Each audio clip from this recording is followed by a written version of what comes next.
Hi, everybody. I hope everybody is having a nice week. I wanted to go ahead and talk about something today that's very near and dear to my heart, something I'm very comfortable with. So it's going to be less of an informative video and a lot more of a personal account or a personal testimony of my experience. And so, as you can see by my title, I'm going to be discussing tarot and my experience with the tarot and how I found it, how it has transformed my life, and really empowered me to be able to help other people to understand a lot about themselves and their lives through the various symbols and archetypes that tarot, illuminates us with. And so just to get started, hi, everybody. Hi. Thank you guys for tuning in. Hi, everybody. I hope everyone's having a great week. We're almost there. It's almost Friday, 4-day work week with Memorial Day and everything. So, tarot is one of those things that is so misunderstood. Same thing with astrology. It's just over the years, it's gotten this reputation of being very sort of parlor trick, smoke and mirrors sort of thing. And it's certainly been used in that way for a very long time. But tarot as a tool of divination is, divination is just one of its many purposes. It can be used for a plethora of things. And so, like you can see in my title here, tarot is more of a mirror than anything else in my experience with it. It reflects back to us everything that we can see and everything that we can't see. It illuminates the shadow within us, even when we don't want to see it, especially when we don't want to see it. And so what I'd like to talk about today is how tarot can be utilized as a very discerning and at times uncomfortable reflection of yourself and the scenarios that play out in your life, various themes and karmic influences that just seem to be there no matter what you do. And so it's less about predicting the future or fortune telling than a lot of people have this sort of taste in their mouth when it comes to tarot. And that really isn't it at all. Certainly it can be a lot of fun, and we do utilize tarot for divination purposes, and we also use it for predictive purposes. It's been found that it is quite accurate. But again, a lot of it comes down to the reader, the integrity of the reader, the intuitive abilities and the imaginative abilities of the reader.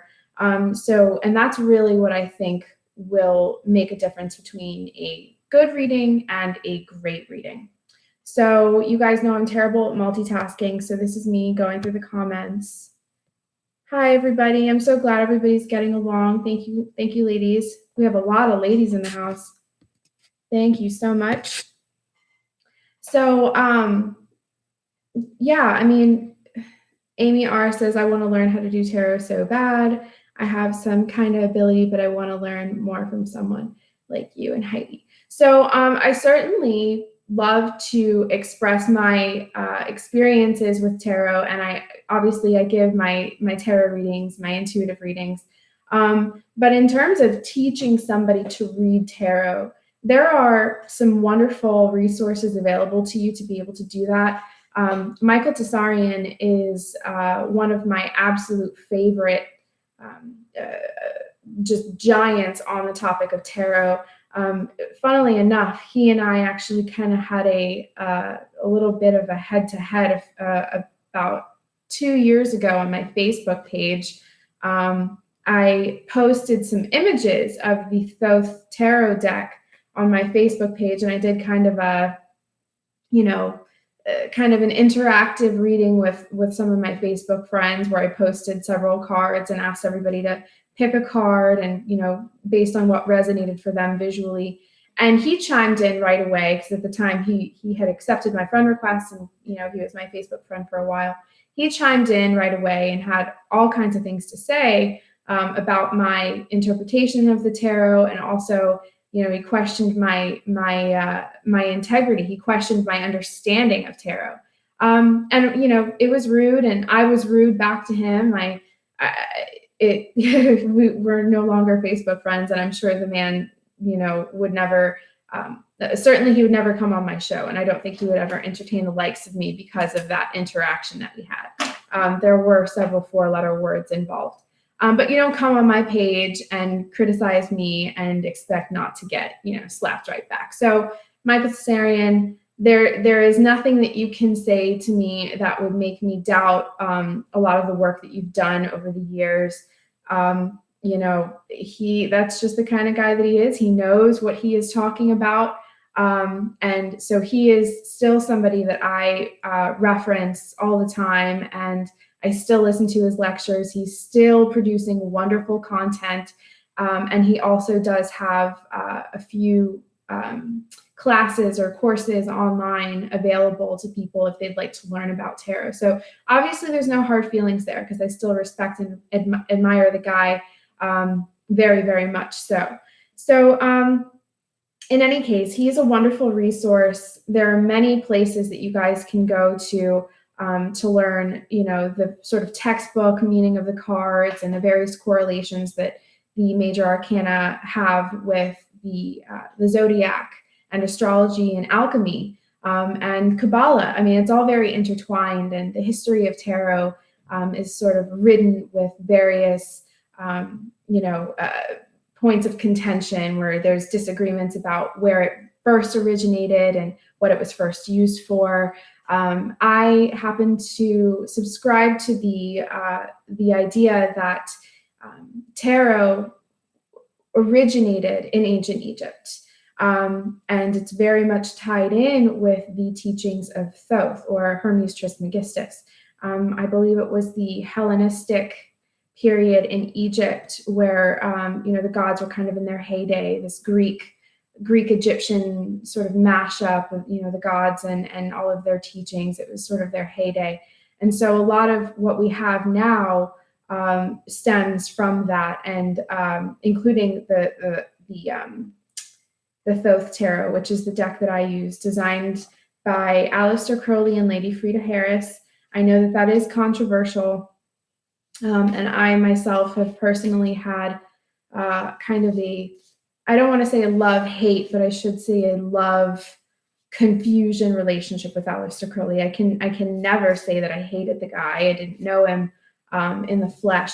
However, I've gone back and forth between whether or not he was somebody that I should admire, or if he was somebody that I should just observe and take what applies and move past in a way. But he's never failed to impress, and he's always kind of in the back of my mind. I mean, I use his cards on a daily basis, so for me to discount him or speak ill of him would be not only disrespectful, but I think even dangerous, considering, the amount of magical ability that he had, and just his level of power, and the fact that I use his cards, and for his creation of this and his collaboration with Lady Frida Harris.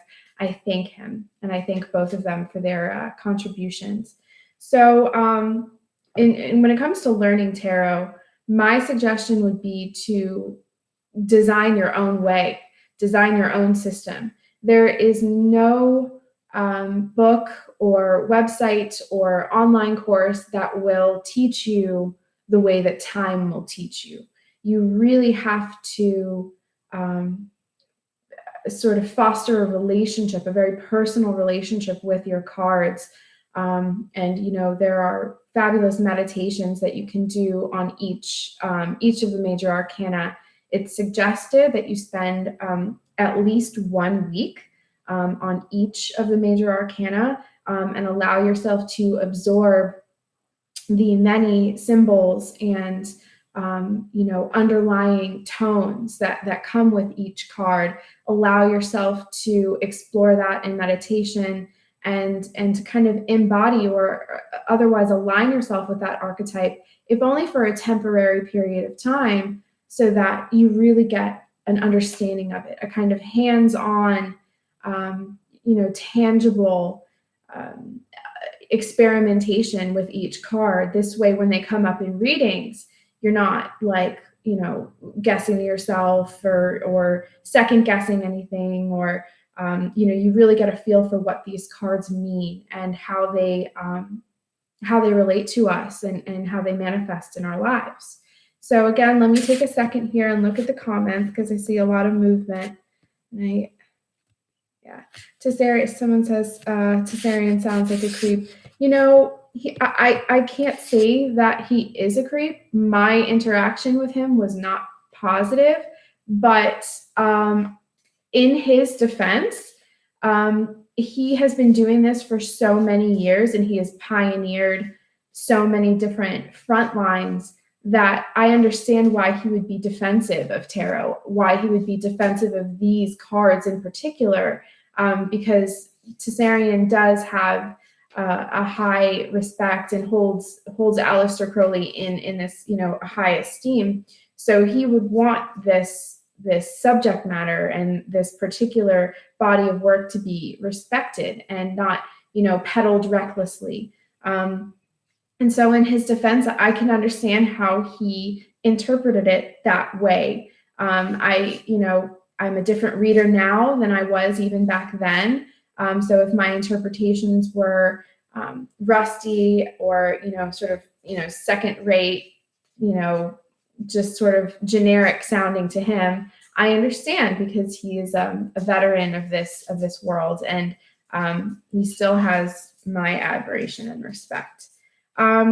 So in any case, tarot was one of those life-changing catalysts that I was fortunate enough to experience at a time in my life when I didn't even know that I needed it so badly. I didn't know that I was missing this instrument that would facilitate my progress in a way that I really never expected. Heidi Vandenberg, my dear friend and a host of Channel 27, she would tell you the same thing about Vedic astrology. If you had asked her or told her, 5 or 6 years ago that she would have found Vedic astrology and that it would have had this transformative effect on her life, she would have laughed in your face, because you really can't prepare yourself for anything like tarot or Vedic astrology to just act like a meteor that just pummels your life and destroys all of your preconceived notions about life and the people in your life and where you are in the various stages of growing up. It really helps to put so much into perspective, and it's my passion. It's the love of my life. And it's not, like I said, it's not just about divination and fortune telling. Heidi said she just texted me, look at it. When Heidi says to do something, I do it. Oh, okay. How do I make somebody a moderator? I really don't know, you guys. I don't care. Are there trolls? I really don't care. The trolls are, trolls are trolls. You guys are fine. I'll figure out, right-click my name and hit moderator. Thank you for that. Let's see. Sorry, you guys, just a second.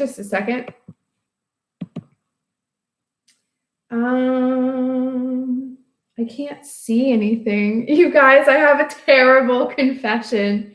I got these contact lenses. I don't know if you can tell, but I think that they're a lot of fun, and I have been wearing them like on and off for like videos and going out or anything like that. But they definitely make seeing a challenge. So the things us ladies do, to look cute, it's funny. So Heidi, you are now officially a moderator. She is the only moderator, and it'll probably stay that way just because I don't care about trolls. I'm certainly not a fan of censorship. If there's something that you have to say, just say it. And if I really, really don't like it, I'll go back and delete it later. So censorship within reason.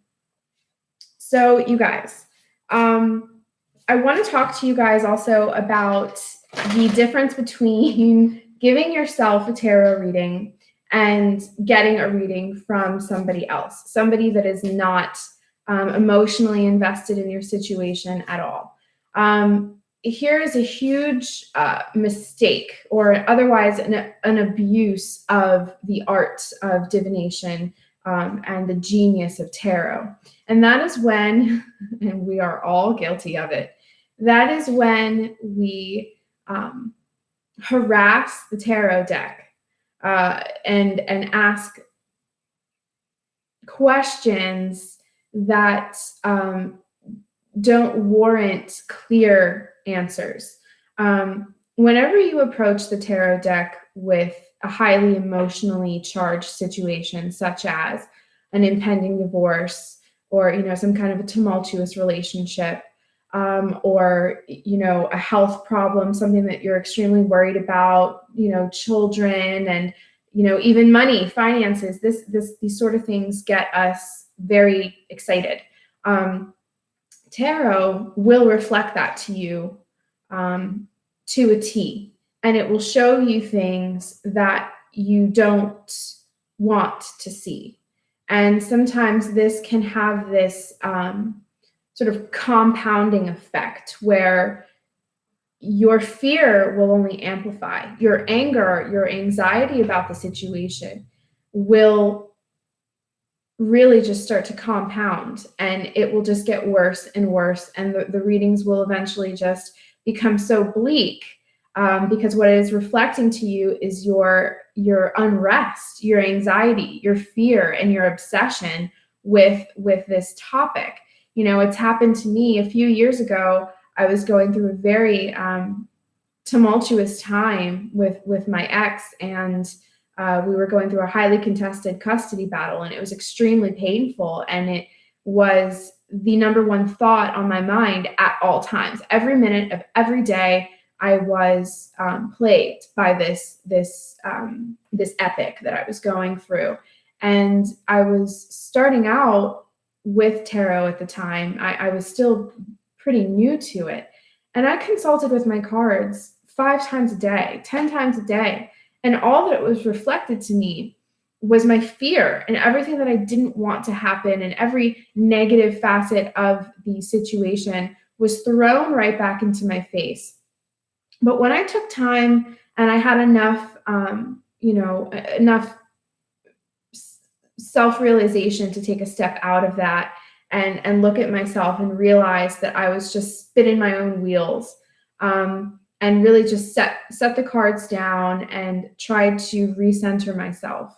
I noticed that the cards reflected that patience was going to go a long way, that forgiveness and communication, these were the things that I was missing. These were the aspects of the situation that I could not see because I was so overly emotionally attached to the situation. Tarot does not care how you feel. Huge disclosure, you guys. Big fact of divination and tarot in particular.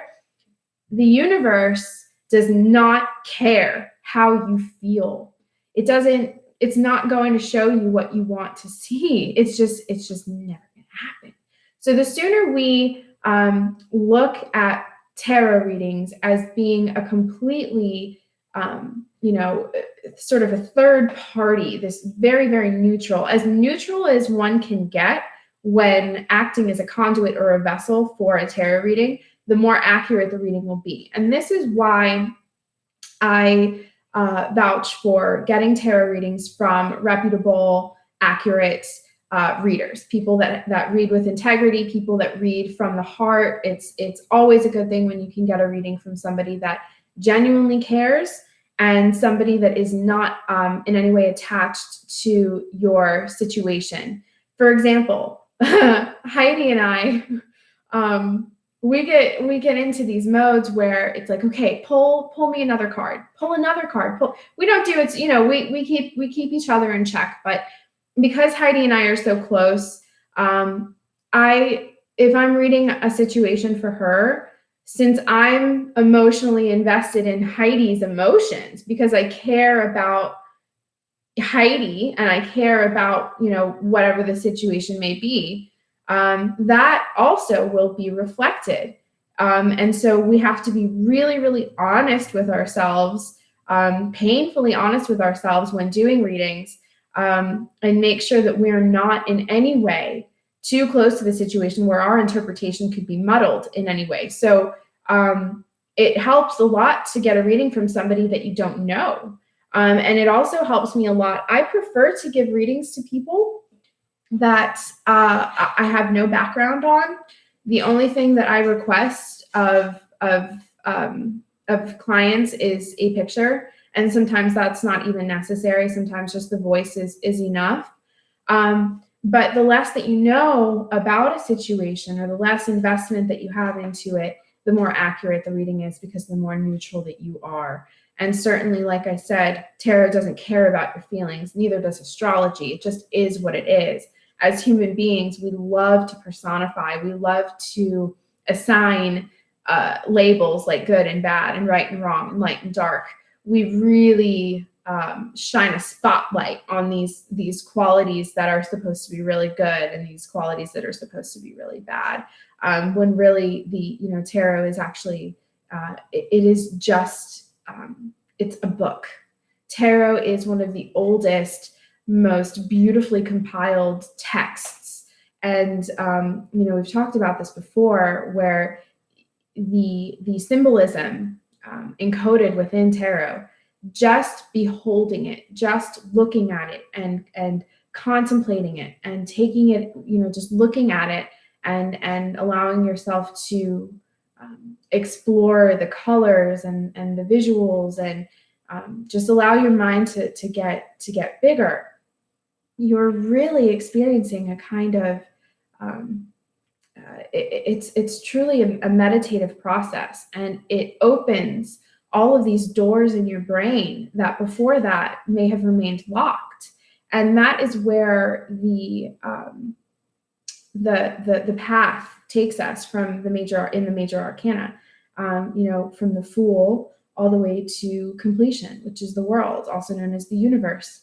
And so moving through the major arcana is a very, very long process. I've moved through the meditative process of each card at this point in my life, but it's something that I push myself to do as often as I can, because you could spend years just dissecting the symbology of one of the cards in the major arcana. It's that expansive, it's that big, and you really get a sense for who people are in your lives based on the card that is pulled to reflect them. So obviously, mothers, matriarchal figures, teachers, anything pertaining to a kind of earthy manifestation. This would be characterized by the Empress. Okay, she's a very feminine card. She takes what is unseen or otherwise intangible, and she makes it real. Kind of like, the alchemical meeting between a male and a female. Sperm and egg make baby. And that's where the Empress comes in as the sort of grounder, the woman that makes it real. She takes something that existed before that only in the etheric realm or the unseen realm, and she makes it real. She embodies it. She provides it. And so that's one example of an archetype that we can all relate to. We all have the Empress in our lives. And furthermore, throughout the course of your life, you will embody various different archetypes. And so when we're doing a reading, and for example, say we want to look at a situation where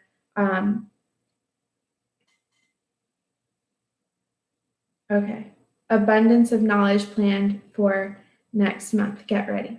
Gotcha. That's good. So whenever we're doing a reading, say, for example, somebody is having an issue in the workplace. They're unsatisfied with the status quo. They really hate their job, but they feel stuck, financial reasons or, whatever the reasons may be. Various characters that are revealed in a reading are reflected by these archetypes. So the Emperor, who is the counterpart of the Empress, he is representative of the patriarchy, patriarchal figures that we have in our lives. In a lot of ways, bosses, obviously fathers, establishments that sort of, have that controlling effect.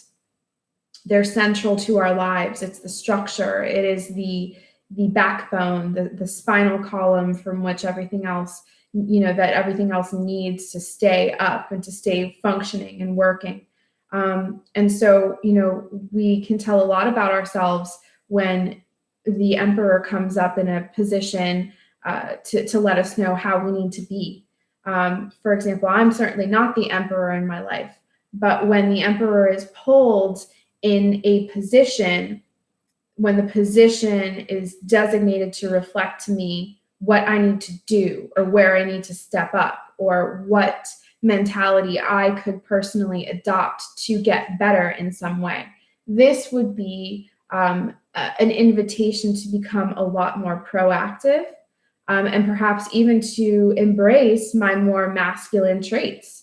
And we all have them, men have feminine within them and women have masculine, and this is just the way that it is.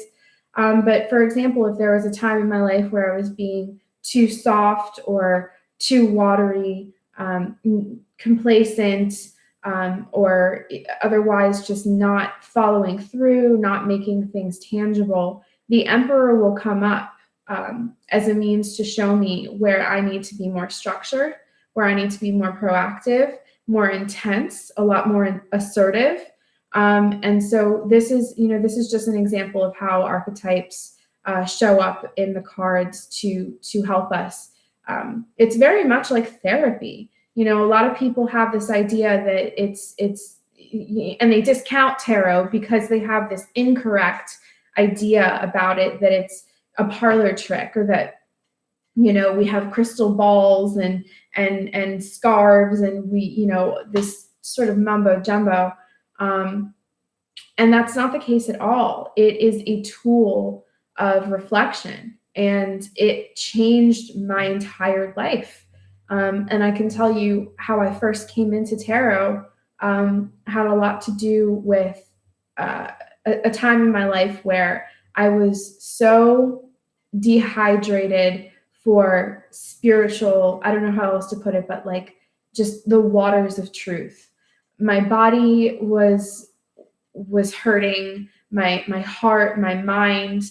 I was looking for something, and I wasn't even, it wasn't tarot in particular that, sort of got me into it. I didn't know about tarot. I mean, I'd heard of it, obviously, but I'd never gotten my hands on it and really sort of dug into it. But tarot found me. And it was one of those days that I'll never, ever forget.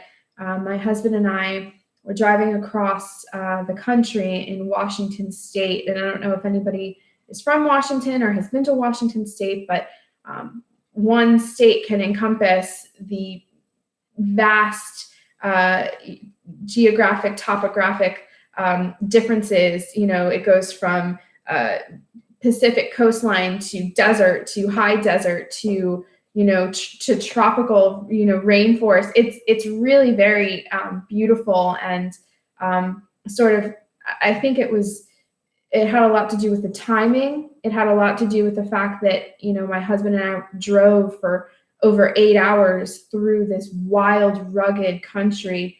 It had this kind of activation, this activating effect. Something was changing. I felt something coming. We didn't listen to music. We weren't, making all kinds of, stupid chit chat or anything like that. We literally just allowed this countryside to do with us what it will. And it was that day, it was that road trip where I got the word Thoth over and over and over. It's like when you hear a song, and it's usually, a song that has to be annoying. It's just really catchy, and you get it in your head, and it just, no matter what you do, you can't get it out. You just can't get it out. And it was like that, and it resounded over and over and over and over again. And it was this, the impression of his embodiment, Thoth's embodiment. A lot of us understand him as the baboon, as the ibis, and so there were various visuals that I was getting in tandem with the name Thoth. And so by the time we got home after that trip was finished, I was driven. I was absolutely driven. And I found out who Thoth was. I couldn't believe it, because upon looking at his actual, the artist depictions of him that you can find on the internet, and also how he's depicted in Egyptian hieroglyphs and the various statues and all of the homages made to him, it matched exactly what I was seeing in my mind's eye. And so Washington and the Pacific Northwest in general really lends itself very well to occult and just a different mindset. People out there seem to be a lot more open. And so walking into one of those crystal shops, my eyes were just directly drawn to this deck. I didn't know who made it. I didn't know, what any of it was. I just felt like this magnet pull me towards it. And it was as if I had met old friends. And this is where I get emotional, because when I found this, I felt like something that I had lost so long ago, something that I can only describe as being taken from me. It felt like everything came back. It felt like I had been blessed with a reunion. And it felt a lot less to me like, studying a textbook, taking notes, learning the textbook descriptions of every card, learning the origin of tarot, learning about Aleister Crowley, learning about all of the texts and all of the schools of thought that it mirrors, like Kabbalah and alchemy and the Tree of Life and these various beautiful works that we have. It felt a lot less like studying and a lot more like remembering, putting pieces back together of a puzzle that I knew. It was a puzzle that I was born with. And at some point, it became fragmented. At some point, it fell apart. And then I was gifted with this reunion. And from the moment that I got my hands on these cards and started doing, readings for myself, and I immediately started. I immediately said, "This is it. I'm just going to start pulling cards." And, obviously I spent about 18 months just in heavy duty, hardcore practice every single day, utilizing the cards in so many different ways. And it was trial and error.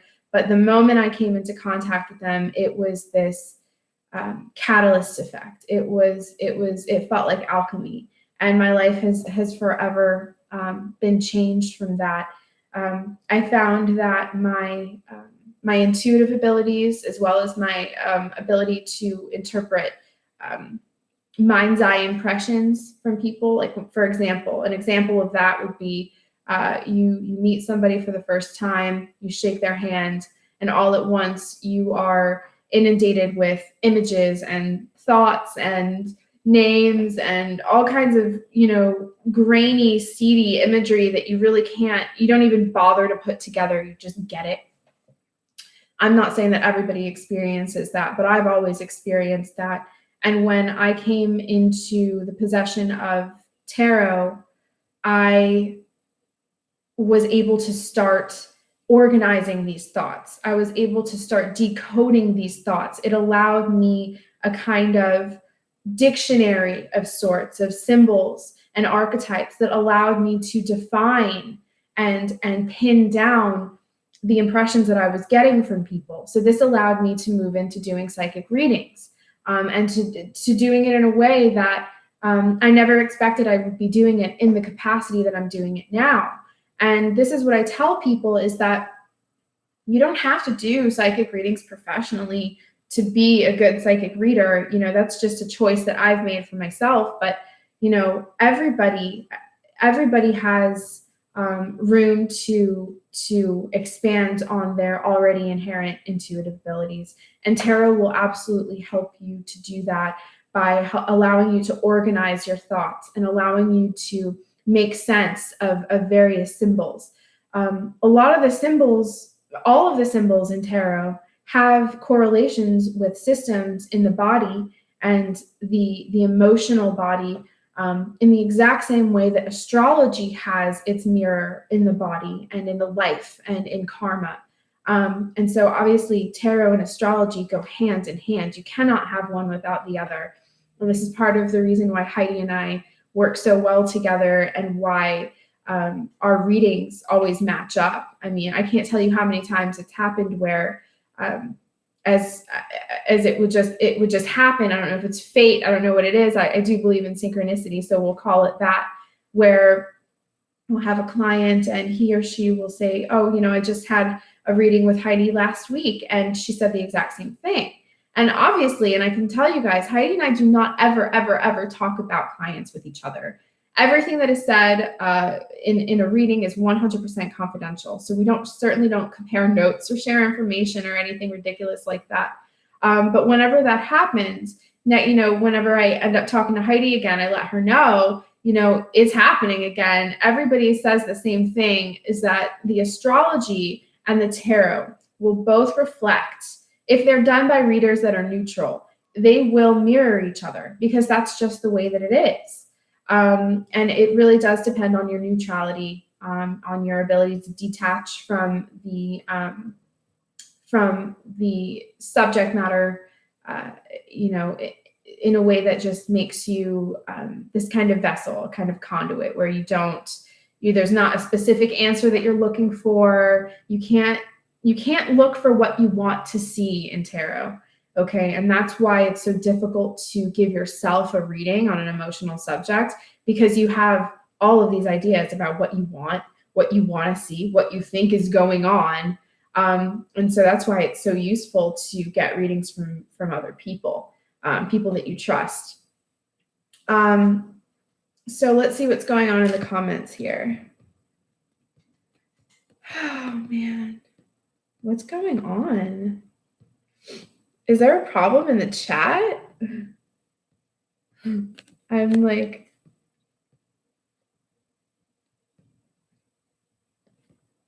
sorry guys. I wish I could read and talk and do all of these things all at once. Yeah, if there's somebody who's being hi Michael, hi everybody. Okay. Well, thank you for taking care of the troll, Heidi. So let's see here. I would actually like to talk about another archetype, if I could, just because like I said, I believe in synchronicity, and if I pull a major arcana right now, I'm going to take that as the universe wanting me to discuss it. And the best way that I can ever explain anything to anybody is my personal experience with a thing. There are so many people out there that have all of this, just their memories, their ability to go back and understand timelines and information and data. They're so informative. They have such a strong database of nuts and bolts, mechanics of things. And for me, while I understand that to be extremely important, I will never learn something unless I live it.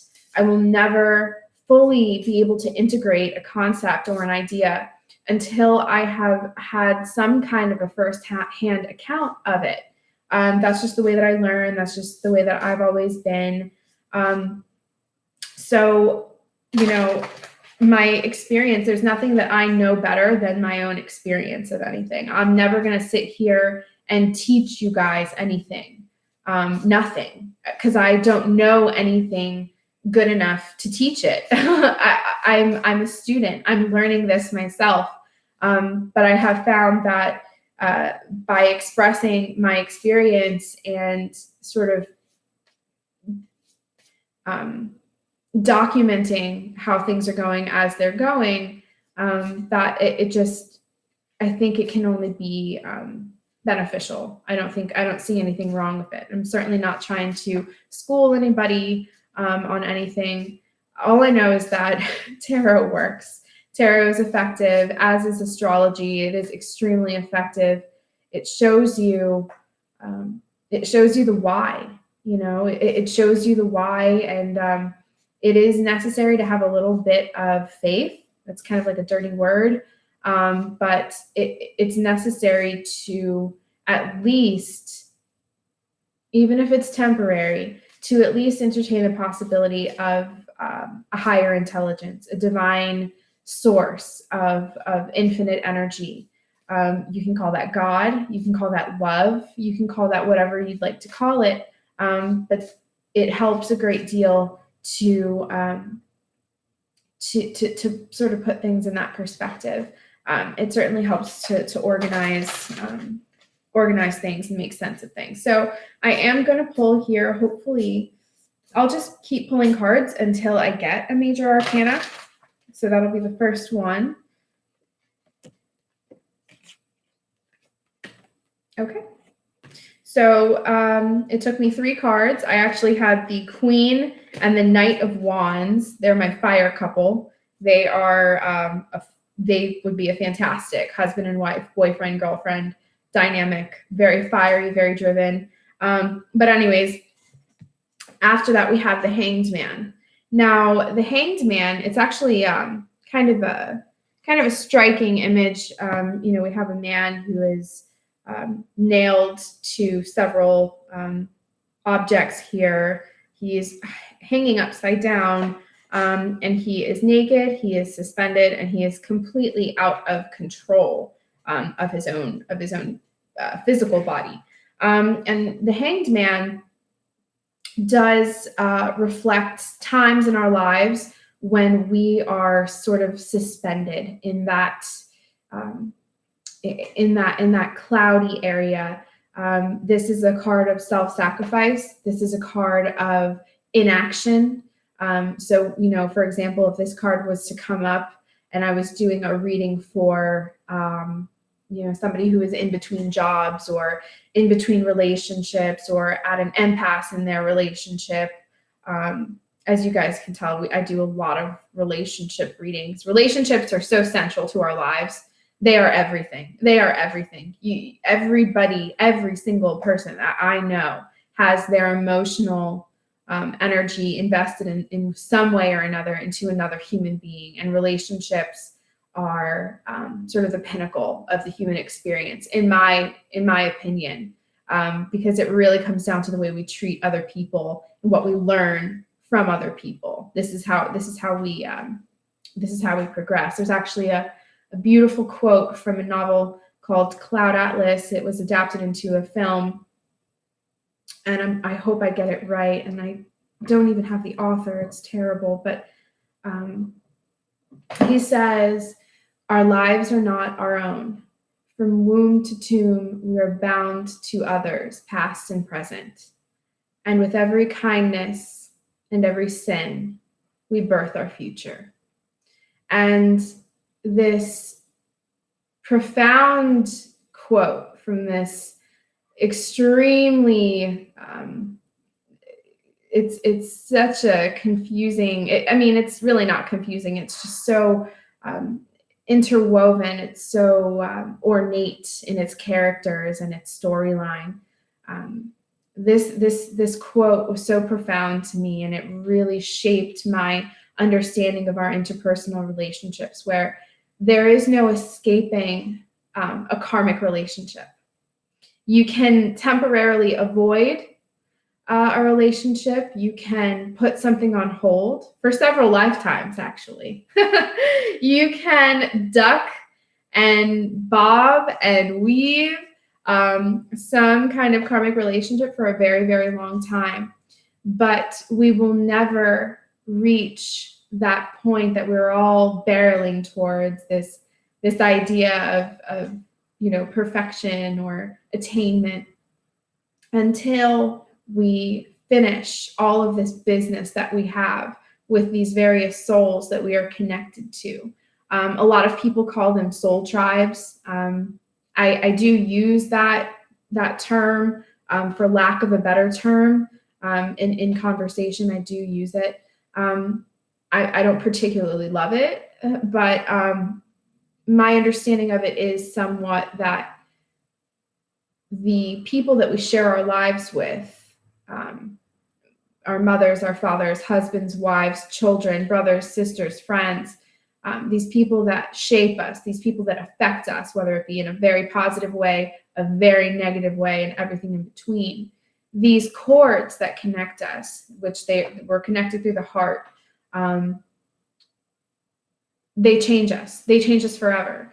When a meeting takes place between two people, and that meeting creates some kind of shift, whether it be good or bad or whatever, everything in between, that those people are both changed. And it is a kind of karmic compounding that takes place when you have very negative interactions with somebody. For example, if somebody betrays you in some horrible way, or if you betray somebody else in some horrible way, this karmic debt does in fact start to build up. And there's this whole notion that karma is this external force, or this granddaddy in the sky that is going to punish you for all of the bad things that you've done throughout your lifetimes.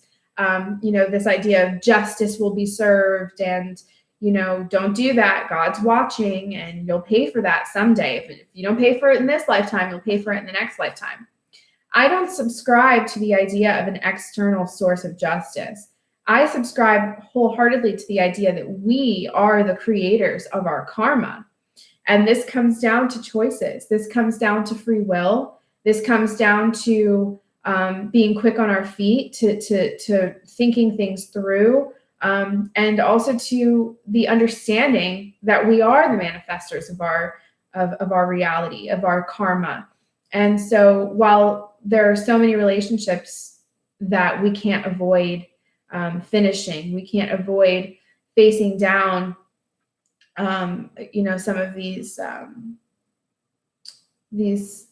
negative dynamics, these negative connections, and kind of these soft spots, or these dark, muddy spots that we create with people. It's like a grudge, for example, or harsh words were said, and that just sort of lingers there. You create a rift. You create a negative sort of tentacle in connection with this person, and you may think, oh, it hasn't been a thought. I don't even think about that anymore.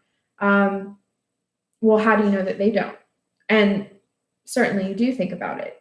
So we are changed by the people that we interact with. They change us, we change them. And tarot will show us people that have affected us, and show us, what we can do to remedy the situation, if it can be remedied. A lot of things can't. Even there are some extreme cases where sometimes your biggest, what you would characterize as somebody who is your biggest nemesis, or the monster of your life. An extreme example would be, and I'm certainly not using this from anybody that I know or personal experience. It's just a random, albeit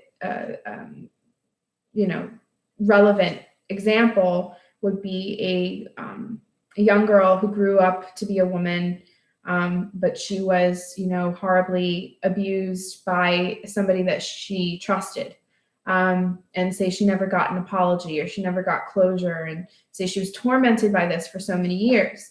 In her mind, this figure that she would tell you destroyed her, we would characterize this as being evil. We would characterize this as being a, kind of just a stain on her life, a stain on her soul. And obviously of no fault of her own. When we define fault as something you did to deserve it, or something that was, cause and effect.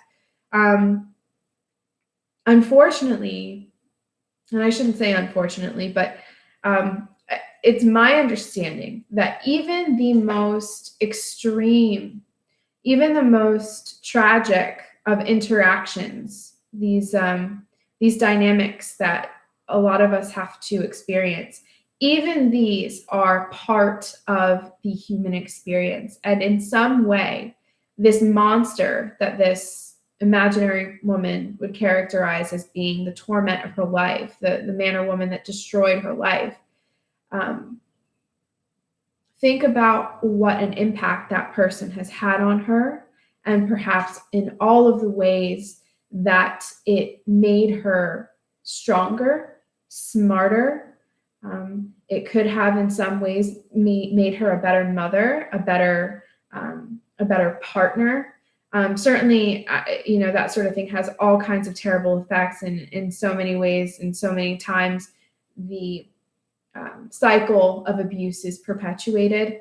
But even the very worst among us, even the most depraved among us in society, even they serve their purpose.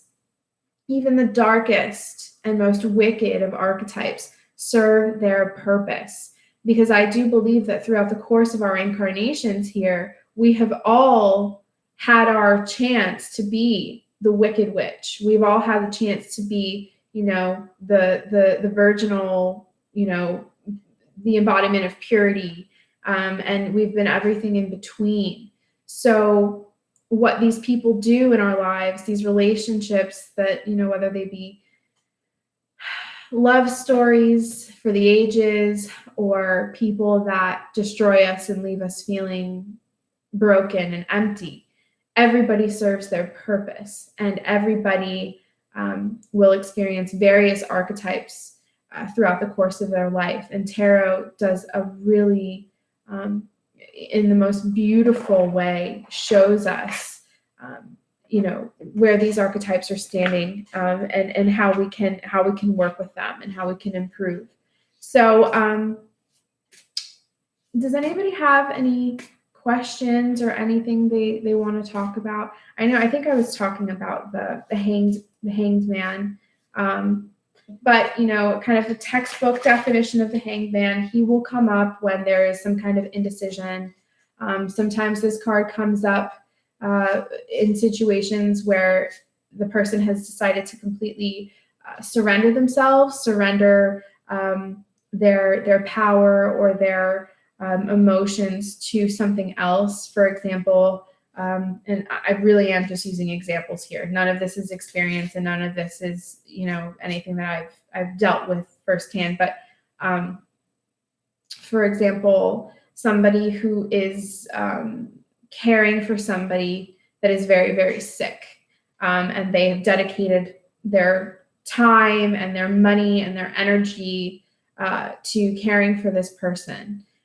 There is a huge amount of surrender that goes into that, and thus a huge amount of soul evolution, progress within that person. Because when you make the decision to live for something that is, bigger than yourself, or not, make a choice to live a more selfless existence, while that may seem like this kind of, this point of suspension, it's only ever temporary, and it serves to progress that soul. It serves to show us about humility, and it shows us about redemption through self-sacrifice, and how sometimes what is necessary is to not do anything, or to not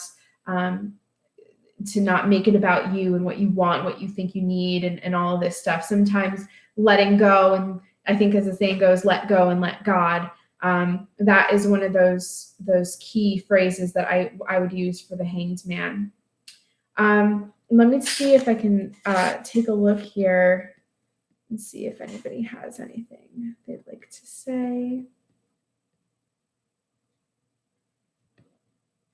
Oh yeah, somebody mentioned. I think that the emerald tablets were mentioned.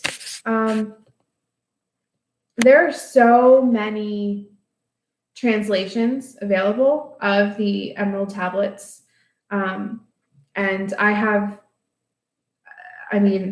so many of these excerpts from the tablets that I go to, and it's one of those things where the words, just speaking the words, reading the words, it has this effect on me. It's a very calming thing.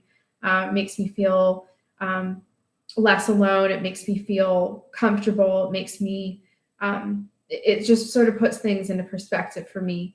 But somebody did mention, while we do have these translations, these many translations of the original tablets, the actual teachings, the actual concepts, because essentially what he's doing is he's telling you a story. Hermes, Thoth, he gave us the gift of perspective. He gave us the gift of,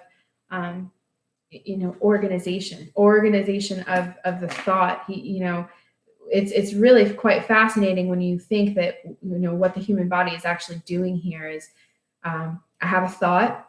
It originates in some crevice in my brain, some unseen stream of consciousness that just is out there, and I'm interacting with it, and my brain has to filter, through my limited vocabulary, sort of filter it down. My vocal cords are translating this thought, and it really is quite a fascinating process, the process of humans interfacing with thought, and where the unseen becomes the seen, where the unheard becomes the spoken.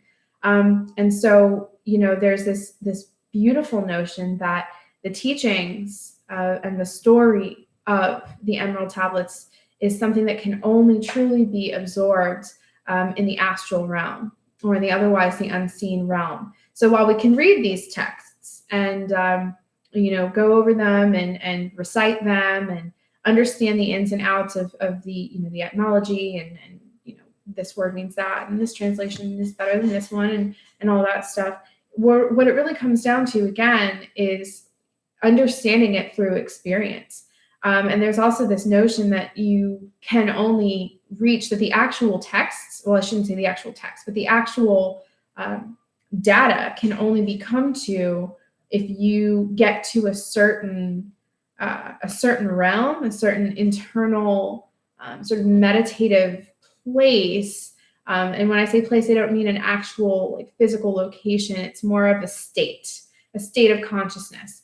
And it is only at these gates. A lot of people talk of doorways and gates and portals. I think that what these are personifications. We assign, we describe, these inns. We describe these moments of clarity as being doorways. This crossing of the threshold, and we have to make sense of that. So we create a gate, we create a doorway, so that our human mind can make sense of what just happened here. Just walked through a door, and all of a sudden I got it. But I do happen to resonate very much with the notion that a lot of this information can only be found in a trance-like or otherwise meditative state, because it aligns very well with my personal experience, my personal idea that things can only truly be learned if they're lived, if they're experienced. So I would invite everybody to, as much as you read the text, as much as you research and you come into this information, you actually go down the lines and read it out loud, read it repeatedly. Contemplation is one of the most important facets of absorption of information. Think about it. Let yourself fly through it. Let yourself swim through it. See what you get. See how you feel. And listen, listen. And, your dreams. I talk to people a lot about dreams, significance of dreams, what they mean. I also happen to think that human beings are not all that great at interpreting dreams. I think that we have this tendency to make things very literal, whereas I think so much of it is more symbolic, more archetypal than a lot of us are comfortable with. But let's see if I have another major arcana here. How's everybody doing?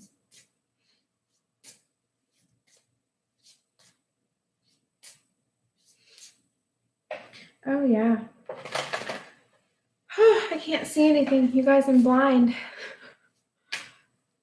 Jenny, also aside, okay. How do you feel about the translation of being created by Atlanteans and their... Okay. Yes. So my understanding is that these were, the tablets were,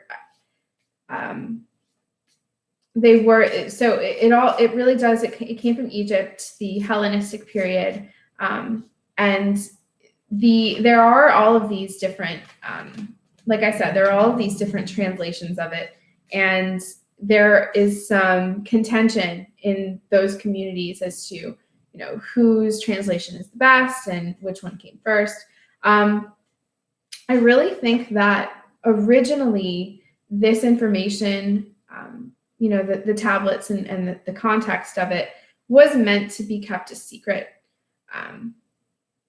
It was meant to be sort of, I hate the word hoarded. My vocabulary really fails me sometimes, but it was something that was regarded in such high importance that only certain people were deemed worthy enough to get their hands on it. But I think that a lot has changed.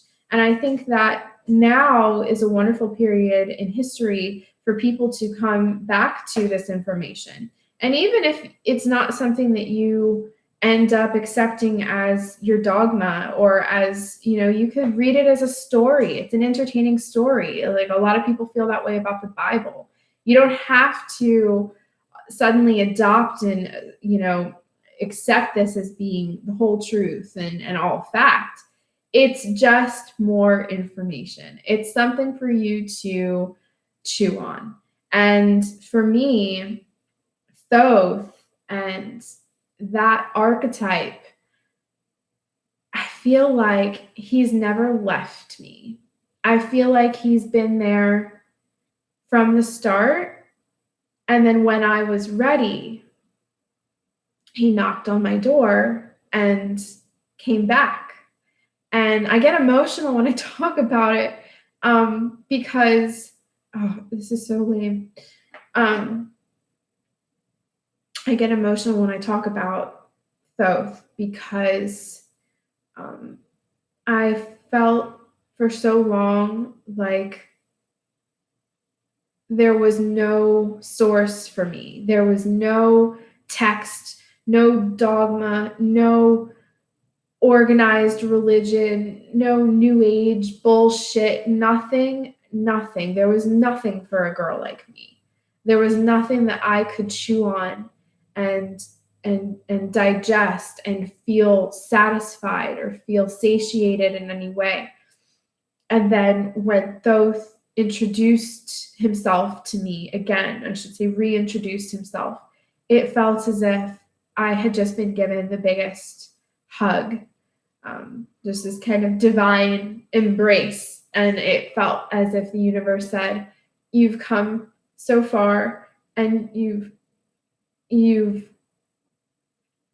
survived so much that you're now allowed, or you're now able to understand this information. And certainly I'm not suggesting that anybody or everybody has to endure any kind of trauma or, proving ground in order to get to this information. I think we should teach this information to our kids, or at least make it available to them so that they can make the decision for themselves. But for me, I was not going to come back to this, to these teachings until I was ready, until I had been done with a fair amount of my, a fair amount of fuckery. Let's just put it that way. I had to endure quite a bit of trauma, both external trauma and self-inflicted trauma, for quite some time before I was able to sort of come home to myself. And Thoth has really helped me to do that.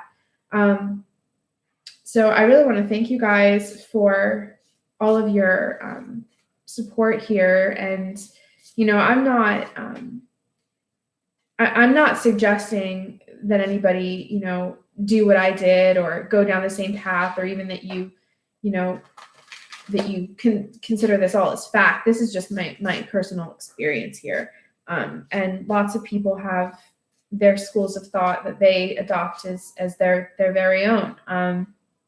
I had Jay Dyer on the show just a couple days ago, and I had him on the show as a personal challenge, kind of, because his beliefs, his worldview is so wildly different from my own. I mean, he's an Orthodox Christian, for crying out loud.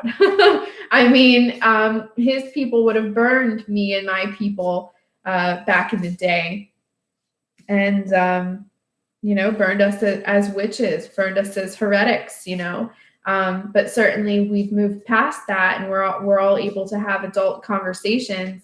But his worldview is his worldview, and my worldview is mine.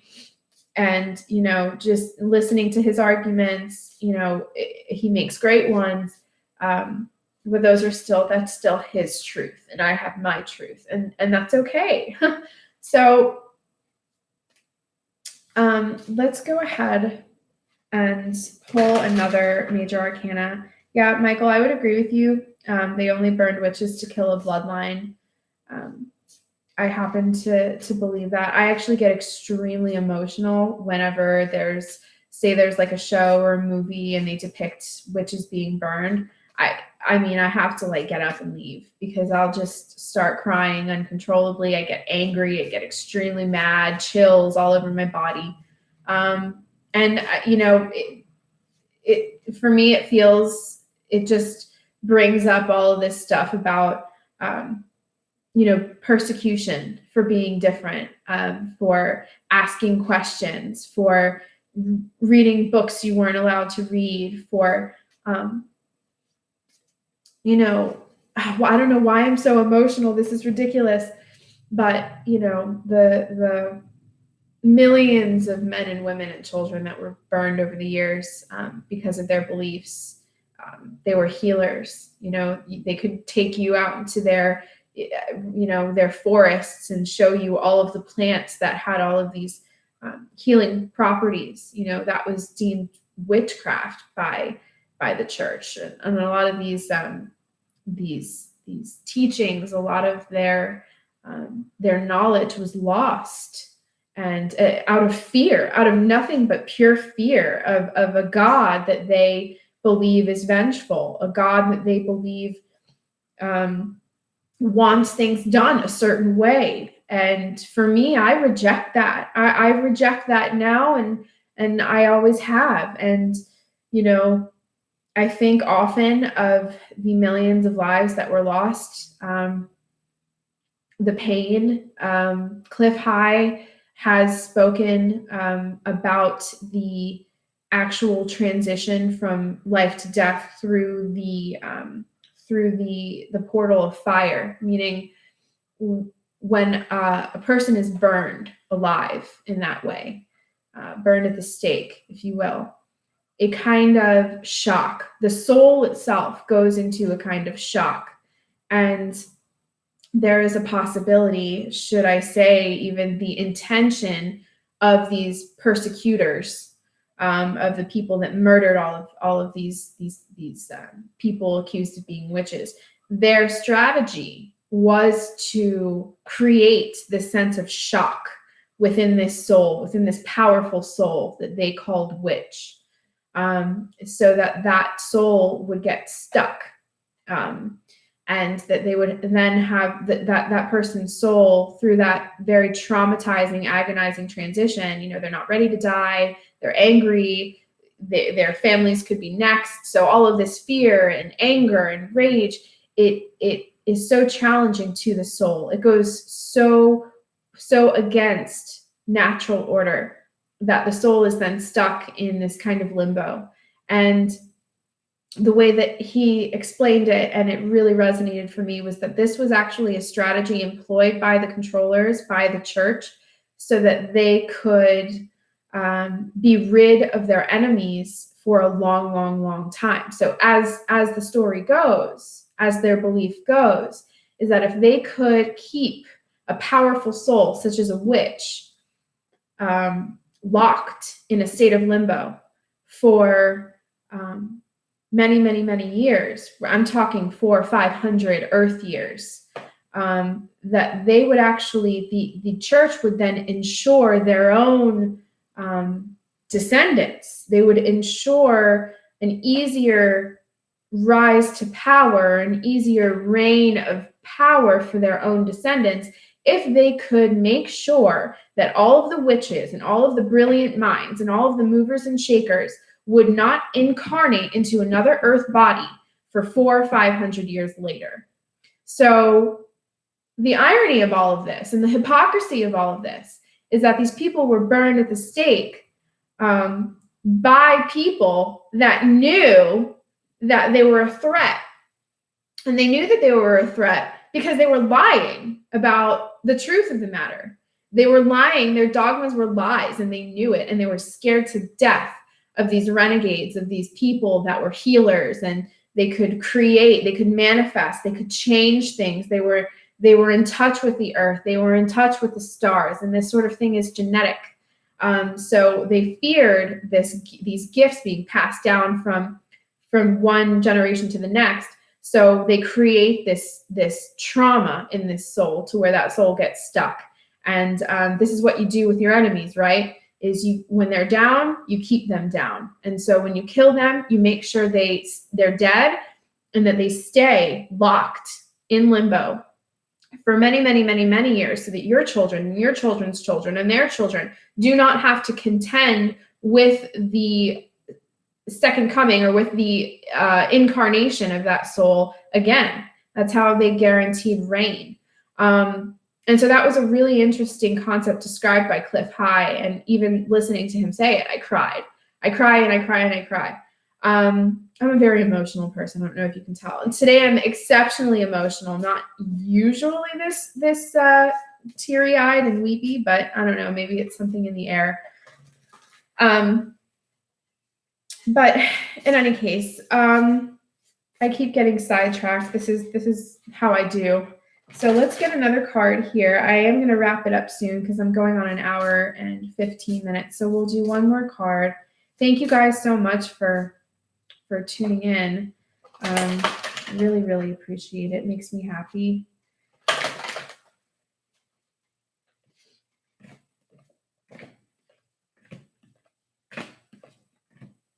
So we have the Emperor, interestingly enough. And so since I already talked about the Emperor, I may just skip that. But it is interesting because the Emperor, as personified throughout history, would be the church.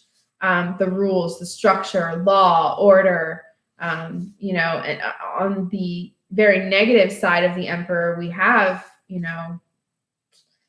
this sort of oppressive, dangerous, dark tyranny. Okay. And in his worst aspect, the Emperor is a tyrant, and he is dangerous, and he'll crush anybody and anything that gets in his way. So it does seem interesting. We were just talking about that, and the first arcana I pulled was the Emperor.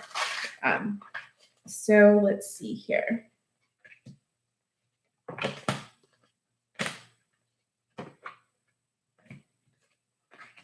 Okay, and we have the Hierophant. In other decks, this is known as the Pope, or the spiritual leader. So, and it's so funny because I think I just saw a comment about the king of the New World Order being the Pope. So that is interesting, because would you just get a look at that picture? It's pretty. My ring light here is pretty bright. But in any case, this card has a lot more. This archetype is a lot more than just a spiritual leader and, the clergyman or the Pope or anything like that. This card comes up a lot when we are dealing with some kind of a teacher, professors, people that, like universities that have all of these teams, these research teams, some of like the most high-tech laboratories in the country, and all of these studies that get done in universities. That card comes up a lot for that. I did a reading for Elon Musk. This card came up. He is this sort of the face of something representing many. So that's kind of one of the things with this card, is as opposed to the singular, the one person, the internalization, and the individual. The Pope is the many. The Pope is the leader of the pack. He represents the many, and he is the sort of central figure that has been bestowed some kind of power or authority by those that follow him. So, and it is interesting, just based on what we're talking about, with the witches in the church, that we would get the Emperor and the Hierophant together. So that combination was responsible, in part, for a lot of the murders that took place. So you guys, I think I am going to wrap it up. I have no idea what's going on in the chat, because I really can't see all that great. Also, this thing is really, really bright, but again, the things we do to look cute, right? I really want to thank you guys so much for tuning in, and all of your comments and your support. Heidi, thank you so much for moderating. Again, you guys, I really haven't worked out my my process here. Sometimes I don't want to show my face at all, and I just like talk and have pictures. Sometimes I want to be a little bit more interactive. But just stick with me, be patient with me.